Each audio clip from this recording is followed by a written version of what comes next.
La impactante historia que tenemos hoy es salvaje, horrible e increíblemente trágica. Es una advertencia para los que sueñan con tener un animal exótico como mascota. En 1995, Sandy y Jerry Herold buscaron a un criador de chimpancés en Festus, Missouri, que dirigía un santuario. Ellos querían comprar una cría de chimpancé para tenerla como mascota en su casa en Stamford, Connecticut.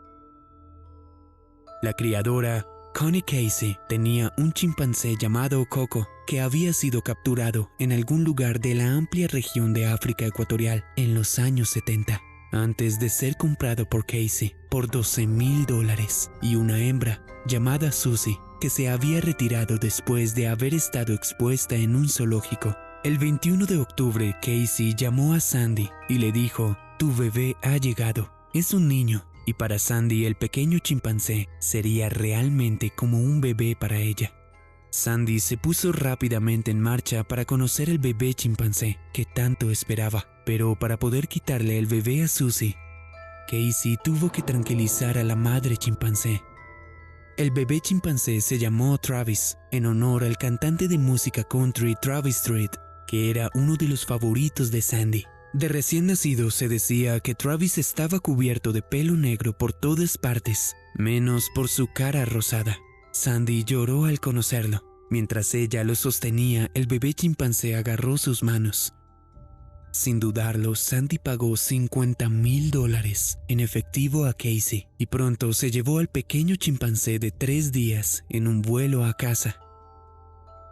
Como si se tratara de un bebé humano, Sandy cuidó a Travis, dándole el biberón, haciéndole eructar e incluso acostándolo para las siestas en la cuna. Mientras tanto, ella y Jerry jugaban con Travis, enseñándole a responder al inglés. Le enseñaron a cepillarse los dientes como un humano e incluso le compraron un armario entero con el que lo vestían cada mañana. A menudo llevaba camisetas de béisbol y a veces una gorra de béisbol.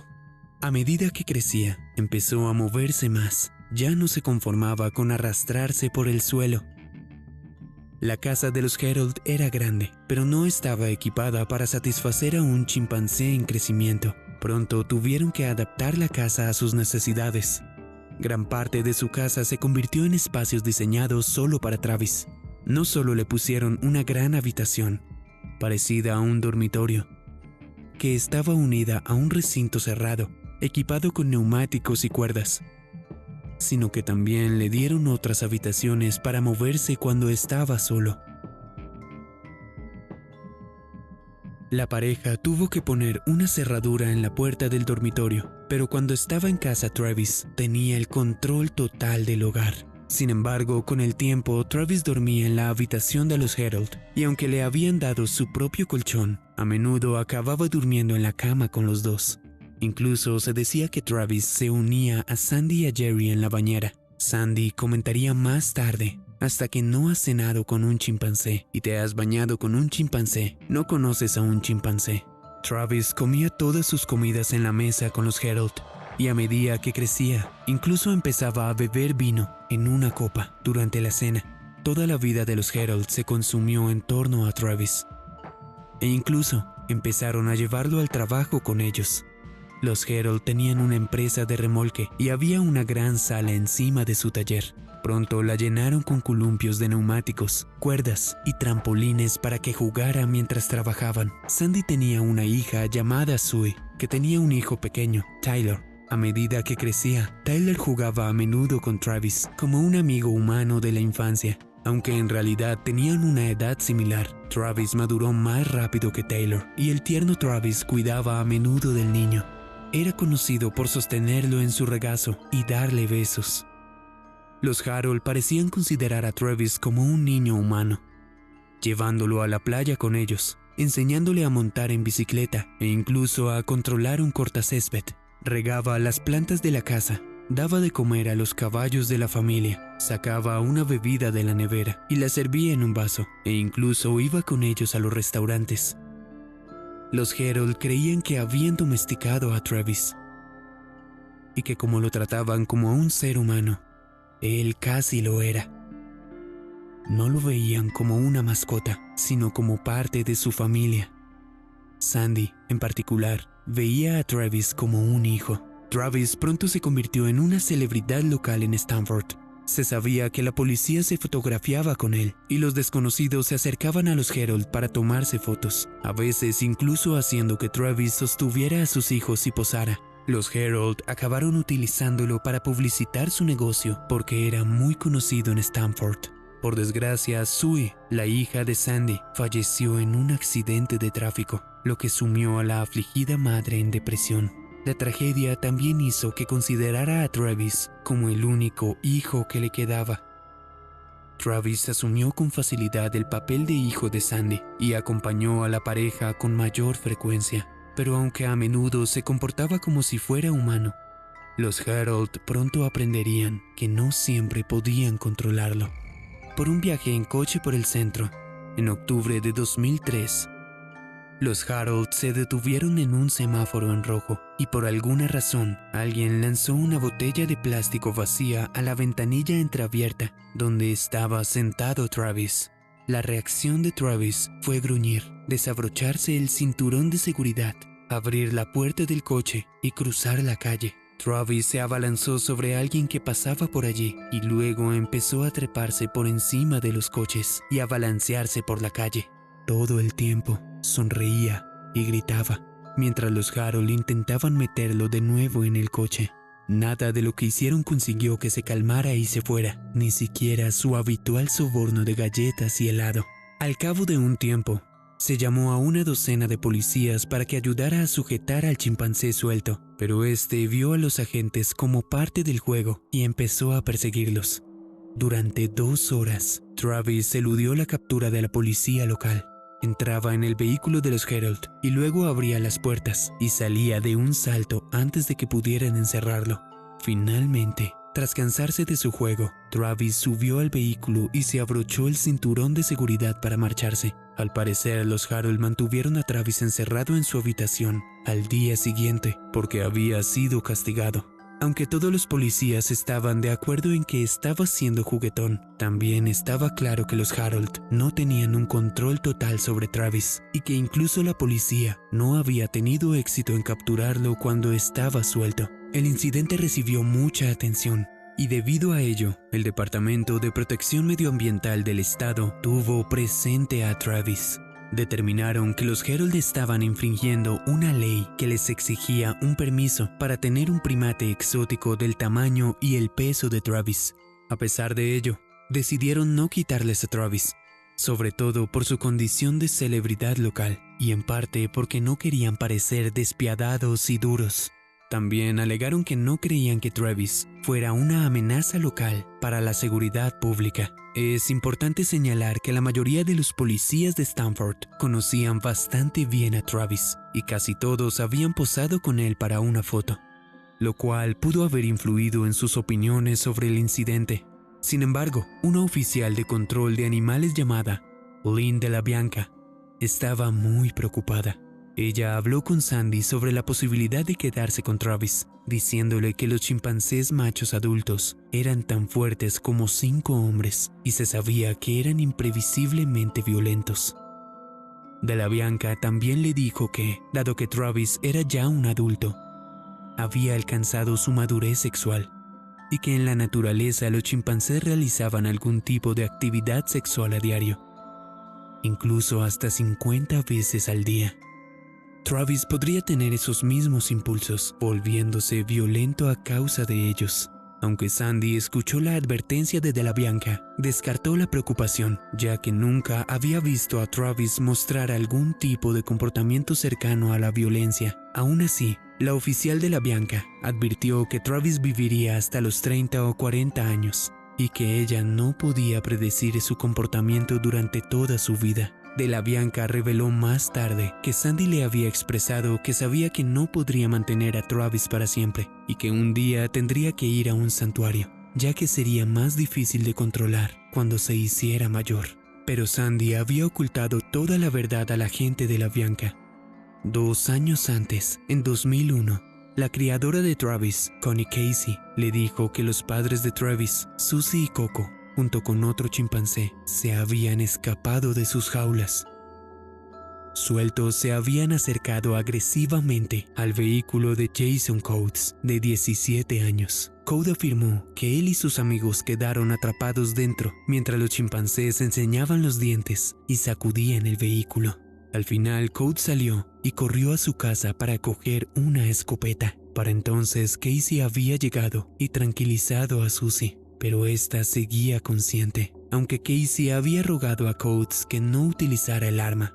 Al parecer tenía miedo de la chimpancé y creía que iba a atacar. Le disparó 3 veces. Susie murió 2 horas después del incidente.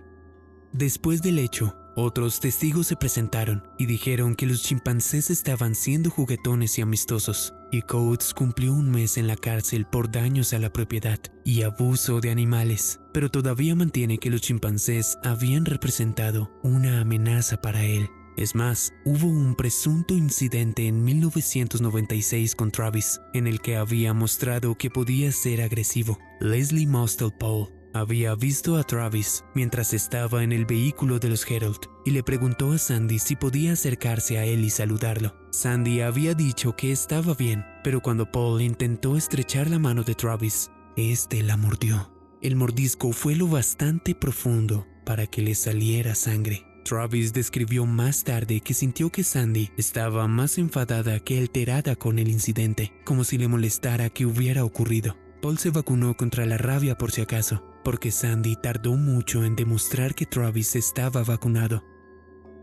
Paul estaba tan disgustada por el incidente que lo denunció a la policía, pero se decepcionó cuando el asunto nunca fue investigado.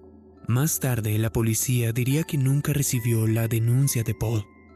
En realidad, estos comportamientos agresivos eran indicios del horror que se produciría en el futuro. Independientemente de si los Herald creían que Travis era una amenaza o no, dejaron de sacarlo en público, ya que estaba claro que no podrían capturarlo si él no quería. Al parecer, el alcalde de la época advirtió que si volvía a estar suelto, podrían dispararle. Atrapado en casa y sin poder acompañar a los Herald al trabajo o a las excursiones, Travis empezó a enfadarse y a deprimirse por estar encerrado en casa. Por esa misma época, Jerry enfermó gravemente de cáncer del estómago y Sandy pasaba todo el tiempo con él en el hospital. Jerry empezó a preocuparse de que si él fallecía, Travis sería demasiado para que Sandy se ocupara de él por sí sola, sugiriéndole que lo llevara a un santuario. Cuando Jerry murió el 12 de abril del 2004, Sandy se sintió increíblemente sola. Y a pesar de las preocupaciones de Jerry, decidió quedarse con Travis. Travis parecía estar de luto a su manera, sacando las fotos de Jerry en las paredes y besándolas antes de sostenerlas contra el pecho. Incluso cuidaba de Sandy, limándole las uñas y cepillándole el pelo cuando se sentaba a llorar. 1 año después de la muerte de Jerry, Sandy se planteó enviar a Travis a un santuario e incluso escribió una carta al propietario, pero pronto cambió de opinión y nunca la envió. Parte de esta decisión se debió a que Sandy y su amiga Carla Nash, una madre soltera, se había reunido tras la muerte de Jerry. Sandy permitió que Carla y su joven hija vivieran en un loft en su propiedad e incluso le ofreció un trabajo de contabilidad en el negocio de remolques. Su amistad parecía salvar a Sandy de las profundidades de su desesperación, y Carla a menudo pasaba el tiempo ayudando a Sandy a cuidar de su casa y de Travis. Carla ya tenía experiencia con Travis, ya que lo había visitado con bastante frecuencia cuando era más joven y a menudo se subía en sus piernas y hombros y jugaba con su pelo rubio. Ahora que volvía a estar involucrada en su vida, Carla pronto empezó a hacer bromas, diciendo que era la tía de Travis, ya que a menudo cuidaba de él. Durante 4 años, Travis nunca salió de la propiedad de los Herald, y en ese tiempo, el chimpancé se transformó. Tenía 14 años, y debido a la incapacidad de Sandy para cuidarlo tan bien como antes, había engordado, llegando a pesar alrededor de 240 libras, como resultado de comida basura como helados, paletas y pescado con papas fritas. Se pasaba el tiempo viendo una de las 3 televisiones todo el día, o jugando con su propio gato mascota llamado Misty. Aunque Sandy parecía estar recuperándose de la devastadora pérdida de Jerry, la agitación de Travis crecía con el pasar de los años y a menudo se mostraba irritable. Parecía que el hecho de estar aislado del resto del mundo y limitado solo a la casa, además del dolor de la repentina muerte de Jerry, hizo que Travis perdiera parte del carácter dulce por el que era conocido. El 16 de febrero del 2009 se mostró especialmente arisco cuando junto a Sandy estaba a punto de salir de la casa. Sandy intentó calmarlo, haciéndolo colorear o dibujar, ver la televisión o comer, pero nada parecía tranquilizarlo. Se preocupó por él lo suficiente como para poner una pastilla de Xanax en el té de Travis con la esperanza de calmarlo. No parecía funcionar, ya que Travis cogió las llaves de su coche y salió al patio, donde Sandy no pudo hacerlo volver a casa. Estaba claro que quería dar un paseo en coche, algo que ya no le estaba permitido, y se paseaba por el patio. Presa del pánico, Sandy llamó a Carla. Más tarde, habría un desacuerdo sobre si Sandy le pidió a Carla que fuera a ayudarla o si Carla se había ofrecido a ir por ella misma. En cualquier caso, Carla llegó a la casa de Sandy sobre las 3:40 p.m. y encontró a Travis en el patio. Al principio, Carla levantó un muñeco de Elmo que había traído para distraer a Travis. Le puso el muñeco sobre la cara, pero él reaccionó de una manera que ella no esperaba en absoluto. Al verla, Travis atravesó el patio a unos 9 metros de distancia, corriendo con rabia en sus nudillos, antes de levantarse sobre sus 2 patas traseras, justo delante de ella. Atónita, Sandy le gritó a Travis que era Carla y que se detuviera. Pero Travis no le hizo caso. En su lugar, empujó a Carla contra su vehículo, donde se cayó al suelo. Al ver su repentino ataque, Sandy le gritó que se detuviera, pero cuando no lo hizo, ella cogió una pala de nieve y lo golpeó en la cabeza. A pesar de que Travis también gritó, no dejó de atacar a Carla, que estaba indefensa ante el enorme animal. Sandy volvió corriendo a la casa y cogió un cuchillo de carnicero para defender a su amiga.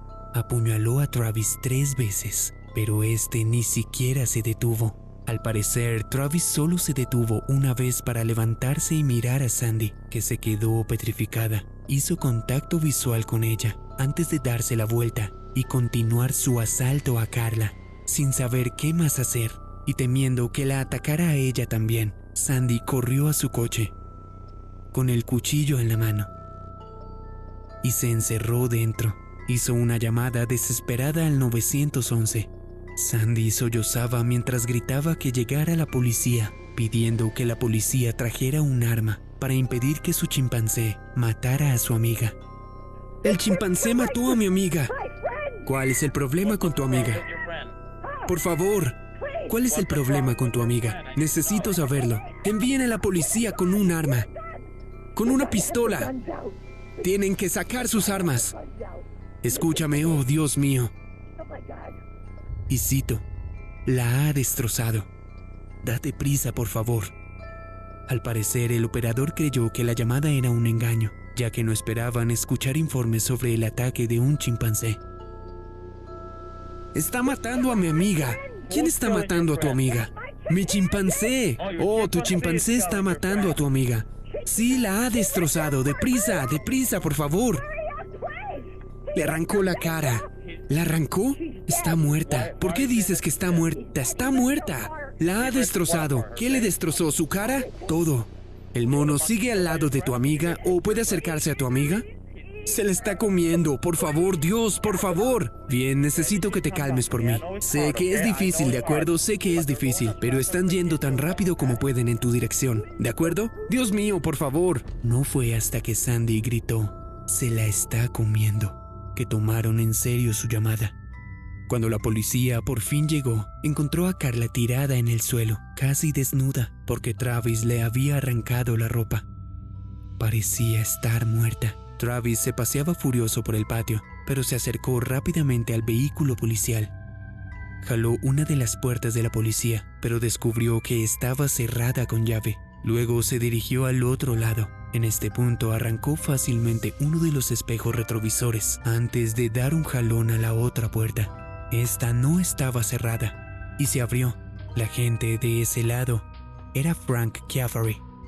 Describió que Travis estaba enloquecido y que reconocía al chimpancé de sus visitas a la comisaría para hacerse fotos con los agentes.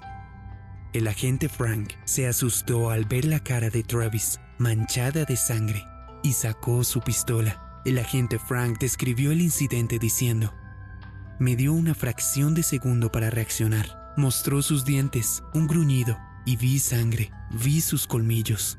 Simplemente empecé a disparar". Travis recibió 4 disparos y al principio no reaccionó. Luego gritó, defecó y salió corriendo. Un grupo de agentes se puso a perseguir a Travis, pero este consiguió entrar en la casa durante el caos y se metió en su habitación. Fue allí donde se desplomó por las heridas y murió finalmente. La policía no podía estar preparada para la masacre que descubrió en el lugar de los hechos. Sorprendentemente, Carla seguía viva y se movía llamando la atención de los agentes. El ataque le hizo perder la nariz, los 2 ojos, los labios y el cuero cabelludo. La mayoría de los huesos de la cara estaban rotos y había perdido una de las manos y la mayor parte de la otra. Las heridas eran terribles y extensas y no se esperaba que sobreviviera. Pero Carla fue enviada rápidamente a la clínica Cleveland en estado crítico y allí fue sometida a 7 horas de operaciones para salvarle la vida. Logró resistir y a pesar de todos los pronósticos sobrevivió. Aunque los médicos consiguieron reimplantarle la mandíbula, el chimpancé le había provocado una infección que hizo que Carla quedara ciega de forma permanente. La historia conmocionó al mundo entero. Inmediatamente, Sandy se convirtió en el objetivo de los periodistas horrorizados por el impactante caso. Intentaron sacarla de su casa para entrevistarla, pero Sandy se negó a hablar con nadie durante semanas después del incidente. La prensa la satanizó a menudo y la consideró culpable del ataque de Travis. Los medios de comunicación incluso llegaron a hacer acusaciones impropias de su relación con Travis. También hubo afirmaciones infundadas de que Travis había aparecido en el programa de Maury Povich y en un programa de televisión con Sheryl Crow y Michael Moore. Más tarde, Sandy se lamentaría por la forma en que fue retratada en los medios de comunicación, como si se hubiera preocupado más por Travis que por Carla. Sandy se defendió diciendo que había apuñalado a su propio hijo para salvar a Carla. También describió que se sintió como si se hubiera apuñalado a sí misma, ya que la había afectado mucho. Sandy incluso creía que el momento en que Travis se giró hacia ella después de apuñalarlo, le estaba preguntando, cito, «Mamá, ¿qué has hecho?». Sandy se horrorizó aún más cuando fue al crematorio a entregar la camiseta favorita de Travis y descubrió que el chimpancé al que consideraba su propio hijo había sido decapitado para que le hicieran una prueba de la rabia. El resultado de la prueba reveló que no tenía rabia, lo que habría explicado su violento ataque. Más tarde, ofrecieron otras explicaciones para el salvaje ataque. Aunque Sandy podía ver y tratar a Travis como un hijo humano, se trataba de un animal salvaje. Sin saberlo, la relación extrañamente estrecha que Sandy y Jerry mantenían con Travis puede haber desempeñado un rol en la causa de su ataque. En la naturaleza, los chimpancés son muy territoriales y a menudo se enzarzan en violentos altercados cuando sienten que su espacio o su pareja están amenazados. Cuando Carla llegó a la casa, tenía un nuevo corte de pelo y conducía un vehículo diferente con el que Travis no estaba familiarizado. Como Travis estaba tan unido a Sandy, probablemente pensó que Carla era una amenaza.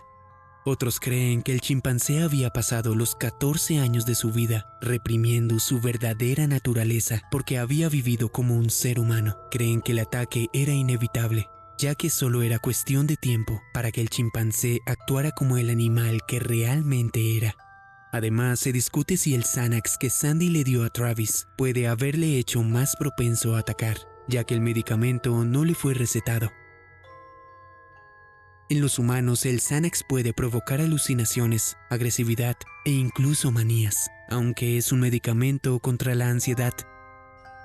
Es muy posible que el intento de Sandy por calmar a Travis fuera lo que le hizo entrar en una espiral de ira. Más tarde, Sandy negó haber dado a Travis el Xanax, pero el examen del cuerpo de Travis había mostrado lo contrario. El agente Chiafari reflexionó que a pesar del devastador ataque de Travis, considera al chimpancé como una víctima, al igual que Carla. Debería haber estado en la selva, donde se supone que debería estar, no en una casa bebiendo vino y tomando Xanax. Según se dice, Sandy dormía con una urna cada noche que contenía las cenizas del cuerpo de Travis. Cuando Sandy falleció en 2010, a los 72 años, a causa de un aneurisma aórtico, fue enterrada con la urna en sus manos, desde que falleció 15 meses después del ataque.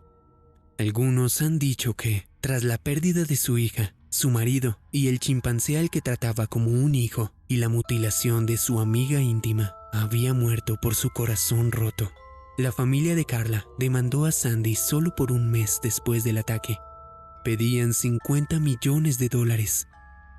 Al final llegaron a un acuerdo de $4 millones, y la propia Carla intentó entonces demandar al estado de Connecticut por $150 millones, ya que afirmaba que sabían que Travis era peligroso por incidentes anteriores, pero perdió el caso. Los cirujanos que trabajaron para salvar a Carla, así como los policías que acudieron al horrible incidente, recibieron terapia para poder sobrellevar todo lo que habían presenciado y los desgarradores recuerdos. Sin embargo, fue Carla quien mostró una increíble capacidad de recuperación. Más tarde comentó en una entrevista: "Solo quiero seguir con mi vida y mejorar".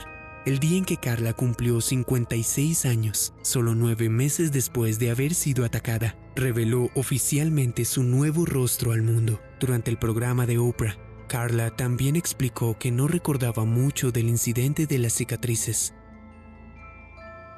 Carla apareció ante las cámaras luego de recibir un injerto de su pierna para crear una nariz, conmocionando al público. Aunque sobrevivió a sus numerosas heridas, poco se pudo hacer desde el punto de vista cosmético, ya que algunas zonas de su cara nunca volverían a ser iguales. Durante 2 años, Carla se sometió a numerosas operaciones, aunque todas ayudaron a salvar su cuerpo tras el salvaje ataque. También fue receptora de innovadores trasplantes. Carla también tuvo el primer trasplante doble de mano y cara en Estados Unidos. Aunque todos los trasplantes fueron inicialmente exitosos, Carla desarrolló una neumonía mientras se curaba. Su cuerpo rechazó los 2 trasplantes de manos y los médicos lo tuvieron que retirar debido a la infección que provocaba una mala circulación en las extremidades.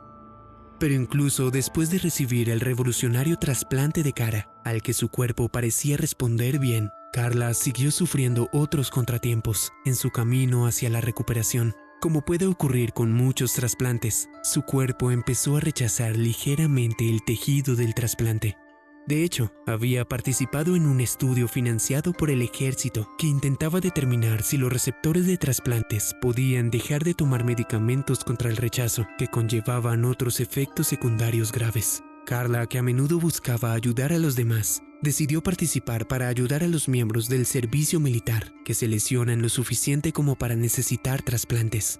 Aunque se arriesgó a que su propio cuerpo rechazara el tejido, Carla no se arrepiente de haber participado en el estudio y cree que la investigación ayudará a otros. Una vez que volvió a tomar la medicación antirrechazo, su trasplante fue aceptado con éxito. Ahora vuelve a tener nariz, labios y mandíbula, y su rostro se ha transformado por completo. "Siento que mi cara simplemente no funciona muy bien", dijo Carla. En la actualidad, Carla sobrevive con la ayuda de un asistente que acude a su casa la mayoría de los días de la semana. Su vida ha cambiado radicalmente, ya que es ciega y ha perdido el uso de sus 2 manos. Sin embargo, todo lo que Carla quiere es recuperar su independencia, y ahora, tras la adaptación, algunos días puede incluso desenvolverse sola. Parece que solo quiere superar lo que ha ocurrido. Sus amigos y familiares describen a Carla como una sobreviviente de siempre. Y ha sido su espíritu de lucha el que le ha permitido prosperar, incluso después de tanto trauma. Sé que siempre tuve la actitud de que todo lo que se me presentara, ya sabes, lo superaría. No dejaría que me frenara. La tragedia de la historia de Travis y Carla no es la única, ya que existen numerosos casos de animales exóticos criados como mascotas que escapan, muestran su naturaleza salvaje o incluso atacan a sus dueños, incluso cuando estos animales parecen estar domesticados. Suelen ser imprevisibles. Si hay algo que aprender de esta trágica historia, es que las mascotas exóticas no son seguras en el hogar y deben dejarse en libertad, por mucho que sea el cariño que se les tiene.